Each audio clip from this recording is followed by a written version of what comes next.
the hero because I was making sure everybody was happy. Just maybe the mother instinct. I'm the type of person that will put my hand up for everything and say yes to everything, even though it can get also a bit too stressful then. Now I have to start stepping back. As David said, teach, be a teacher and pass it on to someone. Because for me, health was just like feeling good, like eat good, make some exercise.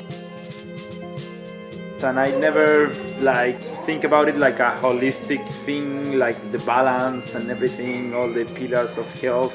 And now I am like much more confident and conscious about it. It's finding that balance, isn't it? Like you can say I can exercise and exercise. I'll spend 7 sessions at the gym, but and then I'm a shocking sleeper. I don't sleep well. But that health holistic thing, that it's everything, having the mind, the body and the spiritual side of things, I think that's important. In every single minute, I feel like comfortable with them, full of confidence by myself in this space. They teach me details in my life that can change everything.